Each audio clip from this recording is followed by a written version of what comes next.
Forget this guy.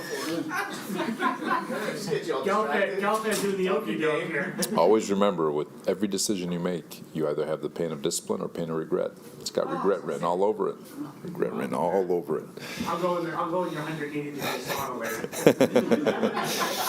That's awesome. All right, injuries real quick. So Tony Adams, he'll be out. Dealing with his hamstring. Schweitzer unfortunately suffered a concussion yesterday in practice. He'll be out.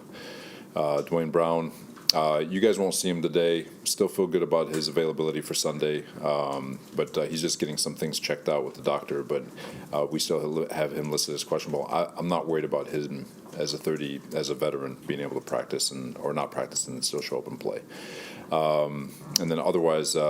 Zerline's going to kick today, see where he's at, and then the normal. Everyone else is full participant: JFM, Michael, Quincy, Becton, and Brees, all the ones that have been on the injury report. So they'll all be full participants. Should Dwayne Brown happen to miss, Sunday game, what would be the plan for that chaplain? Well, we got plans in place. Unlikely we use them, but I'll keep that one a secret. It's a good try though. It's Would Kai be in the plan to move, or would you? Well, he's been practicing a certain way this entire week, okay. And so to move him in the last second would be irresponsible on our part. With Zerline, so he's just going to test it today, and he'll make a decision later today? Yeah, see how he feels. And would that be Amos moving into Tony's spot? Yeah, we feel good about him and Ashton working through it. If Dwayne can't play, would it be, I mean, you say you have plans in place, does that include moving around any of your starters? Like I said, we've been operating a certain way with Dwayne, and to move guys in the last second would be irresponsible to all of them. To say today, God, let's change everything today or tomorrow even. So what we have is what we have. Robert, this is his hip that's even out of practice? Yeah, we're just checking out the hip. Checking out the hip, yeah. What the weather report is pretty grim for Sunday. How does that affect game planning? We've taken our certain approaches. Obviously, we'll see when the game actually hits, but you always have contingency plans, whether it's practicing with a wet ball, doing things with as many water bottles, splashing guys in the eyes as whatever you're trying to do to simulate rain. But it's you have your plan, you have your pivots, and we'll play it accordingly. We talked about the Patriots and just kind of how you view them, but what have you seen from Mac Jones just really, throughout his career, really these first two games? He's been efficient, especially this year. I feel like he's kind of getting back under to who he is with distributing the football, getting it out of his hands quickly, being decisive. He's, like I said, they've been very methodical. They've been moving the ball, and you could tell it's a new coordinator and a lot of new different things happening. So you could tell they're adjusting, but they've been performing very well. The Patriots are known for taking away, top left and side. Do you kind of go in saying like they're going to look to take away Garrett? Yeah, we feel good about our group in terms of the amount of guys that they have to try to take away. We feel good about our skill guys, and if one guy gets taken away, it's an opportunity for another guy to step up, and that's the key. And you kind of get an idea of what the game plan is early, but notoriously you'd say, yeah, that's kind of their MO, but would never be surprised to get a good old knuckleball from New England. So we just got to be prepared for anything. What makes Judon so tough? He can win three ways. He can go inside, outside, and through you, and that's always. And the through you part's the most underrated part of it. And he's got a high motor. He plays very hard. He's effective. He's a game wrecker in the sense that you got to know where he is in the football field and make sure that you're doing a great job in your one-on-one battles. And but he's all those pass rushers. I've said it before, like. You can have an all-world group of skill guys, but if the quarterback can't throw the football because you got someone in his face, none of it matters. And he's one of those guys that can destroy an entire game plan. With that in mind, your O-line obviously had a tough week last week, but they were against a really good front, maybe the best defensive player in football at the moment. How do you handle that as a coach, where hold them accountable, but you also tip your cap to the competition. It's both, because we still expect to win one-on-one battles. You know, everybody puts their pants on one leg at a time, and you know, it's about us and how we can focus on what we need to do better in any situation. And then as coaches, how can we help these individuals? Because it is what it is. You're sometimes at a disadvantage, even though you're from an offensive or defensive perspective, and it's our job to help players in those situations. And so you're looking at every angle to make sure that things like that never happen again. A guy like Dalvin Cook, who came in late to camp too, just how do you feel like he's progressing? He's coming along good. I know. You know, I thought he did a nice job churning out yards against Buffalo. Obviously, we just couldn't get anything going. We had in the Dallas game the lack of third down conversions, lack of winning third downs on defense, just led to a very awkward game. But I like where he's at.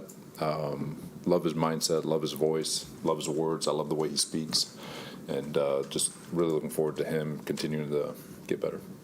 What'd you think of their field goal block last week? The guy sprinting to timing it. No, it's cool. It's a good one. Have you seen that before? I don't know if I have, but that was cool. Hope they do it again. With you guys at the 3rd and 1 last week, you sneak Zach, right? We've all seen now the Eagles for the last year and a half doing what they do with Jalen. I understand different personnel, but do you think, is that push sneak going to be a thing that teams copy? Would you copy it? Teams are copying it. I know we have it. You know, just depending on whether or not, based on games, whether or not we want to use it. But I've seen New England. New England has it, and they've copied it, and it's a copycat league. But for sure, it's something that can show up. And then the JFM roughing call, obviously the other bell said they didn't get that one right. There was another one last night in the Giants game that was iffy. Would you like to see that reviewable, that penalty? Personally, because I feel for the rest, because it's a when in doubt, throw the flag. So if the mindset is to throw the flag when in doubt, then you should be able to review that, because it's just throw the flag. Like it's no different than an instant replay. Like let the play on a turnover, possible turnover. We could always go to replay to fix it. Let a scoring play, because you can always go to review to play it. Well, that's kind of similar in that regard, where you're just throw it when in doubt, throw it, and then hopefully from a review standpoint you can get it fixed. So I would be for it. With Dwayne, obviously the offensive line is kind of didn't have a lot of time in the summer together, and now you don't have him this week. I know you said he's obviously such a veteran, but how much of an issue is that the group isn't getting that time together? Obviously hasn't played great so far, and now isn't getting his time together this week. Yeah, I will defend and say that I thought we played pretty good against Buffalo. Buffalo's got a really good defensive line. I thought we ran the ball well. We ran it efficiently. I know we had the 2 explosives, but overall we were getting positive yards. We were protecting for the most part.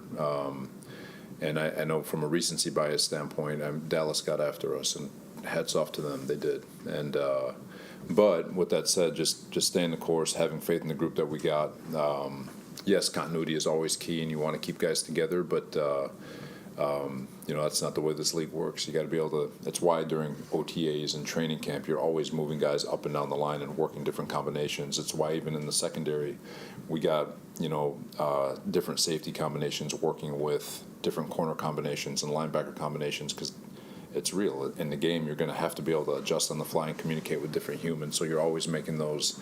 You're practicing for worst case scenario, but making sure guys are getting their reps in too. So we prepare for it. It's never ideal. You want to keep the same guys the whole year, but you just got to deal. You got to roll with the hand that you've been dealt. This is kind of related to that, where preparing and just kind of doing things like a training camp. We were talking to Todd Downing yesterday, and he said something that was interesting, that the plan obviously was to have Zach sit and watch Aaron this year. Now he had to play, but he said having played those preseason games, he was preparing like a starter. Is that?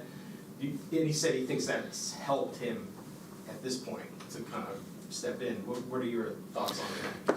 Yeah, anytime you're the next man up, you're preparing to be a starter. And even for the practice squad guys, all it takes is one injury, and here you come. And then one more injury, and you're on the field. So you're just a player or two away. And for Zach, obviously, going into that with a mindset that he was going to be chewing seeds for 17 games, and then 4 plays later he's rolling. Yeah, it's a curveball, but at the same time, I think he's done such a great job preparing in the offseason, OTAs, training camp, communicating. He's in a really good frame of mind. His footwork is light years ahead of where it was a year ago. His pocket presence is light years ahead of where it was a year ago. His confidence in the pocket to sit in the phone booth and still deliver a strike is light years ahead. And now we just we just got to give him time, and I think he'll show how well he's done or how much he's improved. And and that's always going to be, it's all 11. Got to work together. I know Aaron has been distant, obviously, after the injury, but how does a guy like Tim Bull can help out a guy like Zach? Yeah, no, Tim's great. Really happy he's here. And he's still getting better himself, but his familiarity with the system and knowing all the nuances that come with playing in the system, he's been a tremendous help. So and just watching him prepare this week, and the way he goes about preparing to be a starter if in the event Zach gets hurt, God forbid. But he's got a tremendous mindset to him, and the way he goes about it, and his voice. He's not afraid to speak and share knowledge with Zach, and so extremely happy that he's here. Would you feel comfortable starting Dwayne on Sunday if he didn't practice at all this week?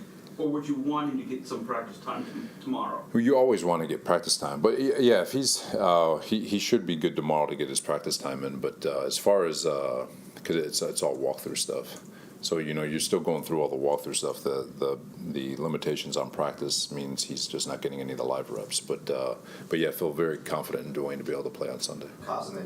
What's your interaction like with Aaron right now? I know you're letting him heal, but did you hear from him after the game? Do you hear from him kind of daily? What's that like? Yeah, no, I text with him. I always want to know what rabbit hole he's down because those are fun.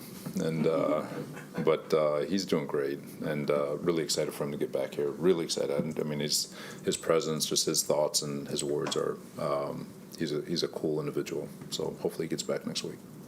Coach, tell us about your good season. Yeah, we're recognizing Dominic DiMatteo from Mahopac High School. He's our coach of the week.